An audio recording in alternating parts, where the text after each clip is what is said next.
नमस्कार बच्चों आज के सेक्शन में हम पढ़ेंगे मृदा पीएच का महत्व।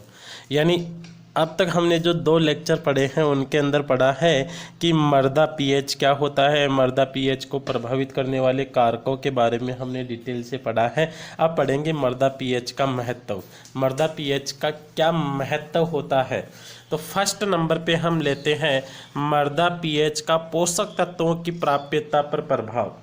यानी मृदा का पीएच है वो ज़्यादा होने पर पोषक तत्व ज़्यादा प्राप्त होंगे या कम होने पर उनकी प्राप्यता ज़्यादा होगी, इसके बारे में हम पढ़ेंगे। ठीक है, तो पहला पॉइंट है मृदा पीएच का पोषक तत्वों की प्राप्यता पर प्रभाव। यदि मृदा पीएच 6.5 से 7.5 के मध्य हो तो पोषक तत्वों की प्राप्यता अधिक होती है। अगर मिट्टी का पीएच 6.5 से 7.5 के मध्य होता है ना, तो पोषक तत्वों की प्राप्यता अधिक होती है। याद रह जाएगा दोस्तों, पीएच कितना होना चाहिए, 6.5 है ना। 6.5 से 7.5 के मध्य होता है मृदा पीएच, तो पोषक तत्वों की प्राप्यता अधिक होती है। Ferrous, manganese, aluminium, copper, cobalt सूक्ष्म पोषक तत्व अम्लीय परिस्थितियों में अधिक घुलनशील होने के कारण इनकी उपलब्धता अधिक होती है। अब याद रखना, अम्लीय मिट्टी में कौन कौन से पोषक तत्वों की प्राप्यता ज़्यादा होगी, आयरन की, मैग्नीज की, एल्यूमिनियम की, कॉपर की, कोबाल्ट की। इन तत्वों की प्राप्यता होती है, ये सूक्ष्म पोषक तत्व है और इनकी प्राप्यता होती है वो अम्लीय परिस्थितियों में अधिक होती है, क्योंकि अम्लीय मृदा के अंदर इनकी घुलनशीलता अधिक होती है। तो अम्लीय परिस्थितियों के अंदर आयरन, मैग्नीज, एल्यूमिनियम, कॉपर और कोबाल्ट जैसे सूक्ष्म तत्वों की प्राप्यता अधिक होती है।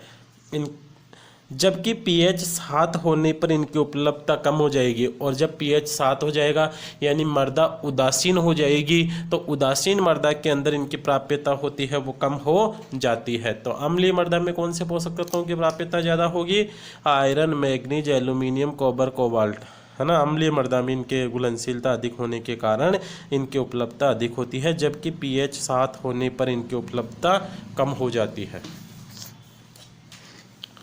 फिर है नाइट्रोजन की बात करें तो नाइट्रोजन की अधिक प्राप्यता 6 से 8, वही उदासीन आ गया, 6 से लेकर 8 के मध्य नाइट्रोजन की प्राप्यता अधिक होती है।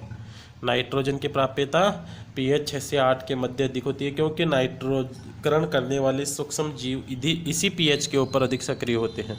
इसका रीजन क्या है भाई, नाइट्रोजन की प्राप्यता 6 से 8 के बीच में ज़्यादा होती है। तो क्या होता है कि जो नाइट्रोजन स्थिरीकरण करने वाले जीवाणु होते हैं, सूक्ष्म जीव जैसे राइजोबियम वगैरह, है ना, तो इन सूक्ष्म जीवों की सक्रियता अधिक होती है, ये अधिक क्रियाशील हो जाते हैं पीएच 6 से 8 के मध्य। इसलिए नाइट्रोजन की प्राप्यता पीएच 6 से 8 के मध्य अधिक होती है। नोट विशेष, नाइट्रोजन को पौधे नाइट्रेट के रूप में, नाइट्रोजन को पौधे किस रूप में ग्रहण करते हैं, नाइट्रेट के रूप में, NO3- जिसे नाइट्रेट आयन कहते हैं, नाइट्रेट आयन।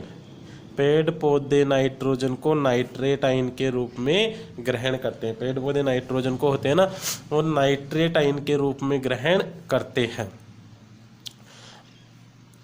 जबकि एक ऐसा पौधा भी है ना, धान की फसल, धान होता है ना, चावल, वो नाइट्रोजन को अमोनियम आयन के रूप में, अमोनियम आयन बोलते हैं इसको, अमोनियम आयन।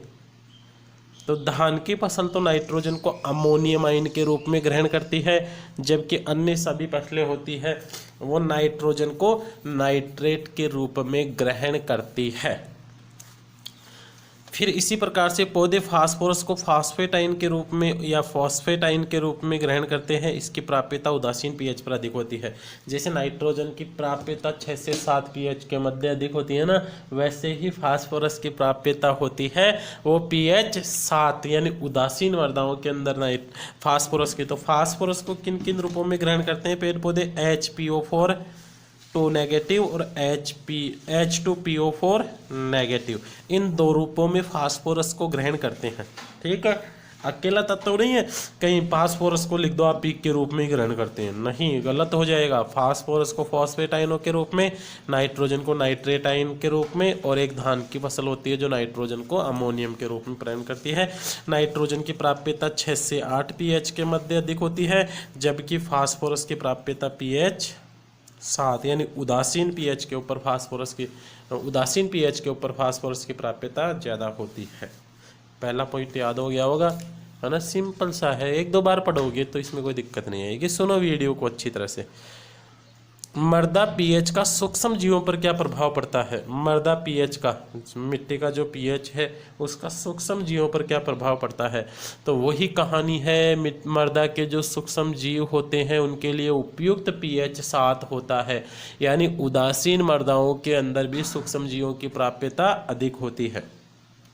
तो मृदा में पाए जाने वाले सभी सूक्ष्म जीवों के लिए उपयुक्त पीएच 6 से 7 तक होता है, यानी 7 से ज़्यादा पीएच हो जाएगा तो सूक्ष्म जीव सक्रिय नहीं होंगे, और 6 से कम हो जाएगा तो भी सूक्ष्म जीव सक्रिय नहीं होंगे। तो मृदा में पाए जाने वाले सूक्ष्म जीवों के लिए पीएच, अनुकूल पीएच कितना होना चाहिए?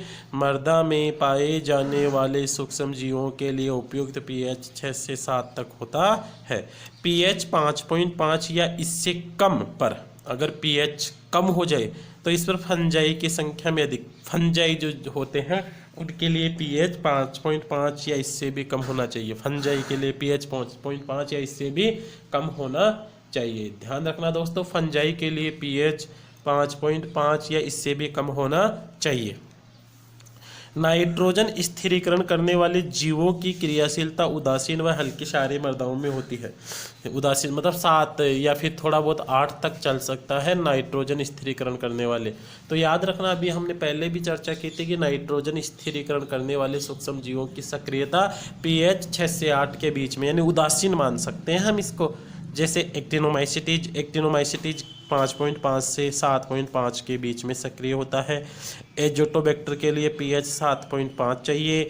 नील हरित शैवाल के लिए 6 से 7.5, ये जीवाणुओं के लिए पीएच दे रखा है ना। एक्टिनोमाइसिटीज के लिए 5.5 से 7.5, एजोटोबैक्टर के लिए 7.5, नील हरित शैवाल के लिए चाहिए हमें, नील हरित शैवाल के लिए 6 से 7.5, नील हरित शैवाल के लिए याद रखो, ठीक है।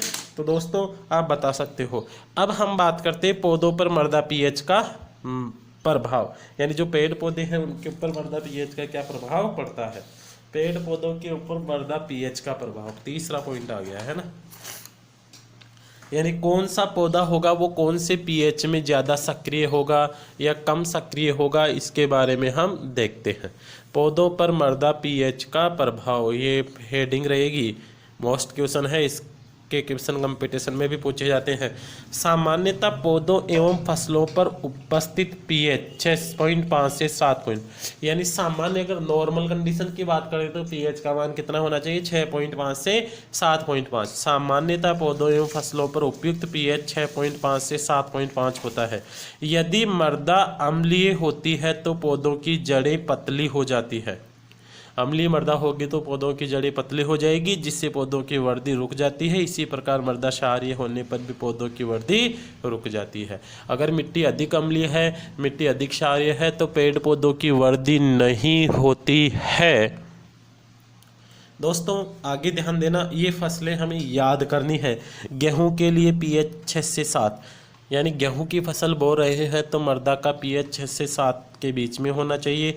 जौ की फसल बो रहे हैं तो मृदा का पीएच 6 से 7 होना चाहिए। मक्का के लिए 6 से 7। बरसीम, ये कई बार पूछा जाता है, बरसीम का पीएच 6 से 8 के बीच में। गन्ना है 6 से 8।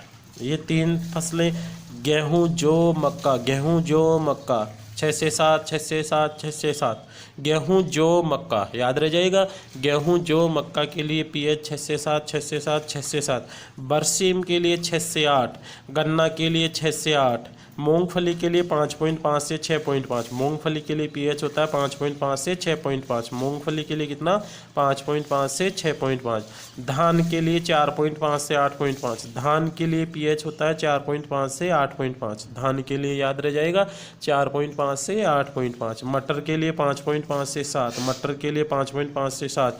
चाय और आलू के लिए, चाय और आलू के लिए अम्लीय मिट्टी होनी चाहिए। याद रखना असम के अंदर चाय ज़्यादा होती है और वहाँ पर वर्षा ज़्यादा होती है, वर्षा ज़्यादा होती है तो वहाँ की मिट्टी अम्लीय होती है। तो अम्लीय चाय और आलू के लिए 4.76, 4 से 7, 4 सॉरी 4 से 6, 4 से 6, चाय के लिए 4 से 6, आलू के लिए 4 से 6। ठीक है, हम बता सकते हैं आसानी से।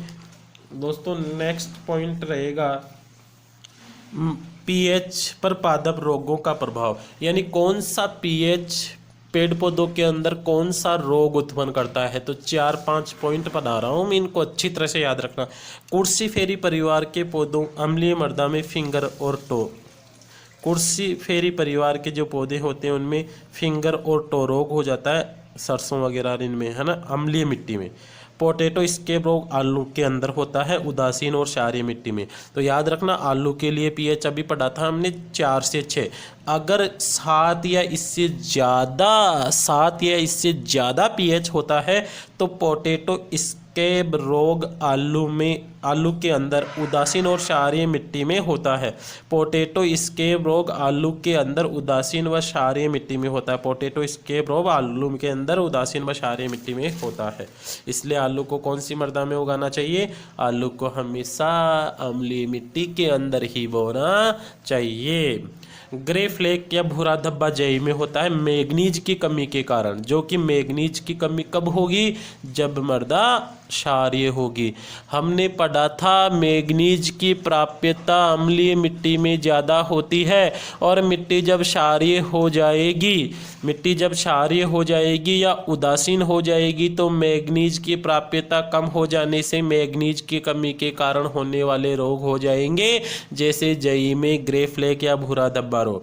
गेहूं में टेकाल रोग होता है, क्षारीय मिट्टी में होता है। गेहूं के अंदर टेकाल रोग किस मिट्टी में, क्षारीय मिट्टी में। गेहूं के लिए, क्योंकि गेहूं भी तो पीएच 6 से 7 के बीच में ही तो होता है गेहूं के लिए पीएच, तो गेहूं के लिए टेकाल रोग होता है क्षारीय मिट्टी में अधिक होता है। गेहूं के लिए टेकाल रोग क्षारीय मिट्टी में अधिक होता है, तो गेहूं को कभी भी क्षारीय मिट्टी में नहीं बोना चाहिए। गेहूं के लिए टेकाल रोग क्षारीय मिट्टी में होता है। उपयुक्त सभी रोगों को मृदा पीएच में परिवर्तन लाकर रोका जा सकता है। आप मिट्टी का पीएच परिवर्तन कर दीजिए, ये रोग अपने आप ही रुके जाएंगे। दोस्तों 5वां पॉइंट है मृदा पीएच का मृदा के भौतिक गुणों पर प्रभाव। जो मृदा पीएच है उसका मृदा के भौतिक गुणों पर क्या प्रभाव पड़ता है। पहला है अम्लीय मृदा में रंध्रावकाश कम होने से वातन की क्रिया रुक जाती है। अगर मिट्टी अम्लीय होगी तो उसमें रंध्रावकाश कम रहेंगे, रंध्रावकाश कम रहेंगे तो क्या होगा, वायु नहीं जाएगी मिट्टी के अंदर, और जिससे कि केंचुए कीड़े मकोड़े उनका जीवन नष्ट हो जाएगा और कई प्रकार के सूक्ष्म जीवों की क्रियाशीलता भी कम हो जाएगी। क्षारीय मिट्टी के कण महीन होते हैं जिससे मृदा में नीचे के संस्तर कठोर हो जाते हैं और पृष्ठीय मृदा की संरचना, पृष्ठीय मृदा होती है वो संरचना रहित हो जाती है, पृष्ठीय मृदा संरचना रहित हो जाती है। मृदा पीएच 7 होने पर मृदा के भौतिक गुण अच्छे होते हैं। याद रखना मिट्टी का पीएच 7 है तो मिट्टी के भौतिक गुण अच्छे रहेंगे, 7 से कम होने पर भौतिक गुण खराब हो जाएंगे और 7 से ज़्यादा होने पर भी भौतिक गुण खराब हो जाएंगे। तो दोस्तों ये मृदा पीएच का महत्व था पौधों के ऊपर, मृदा के ऊपर, जीवों के ऊपर। ठीक है दोस्तों, वीडियो को अच्छी तरह से देखिए और इन टॉपिक्स को याद कीजिए, साथ के साथ इनके नोट्स भी तैयार कीजिए। धन्यवाद।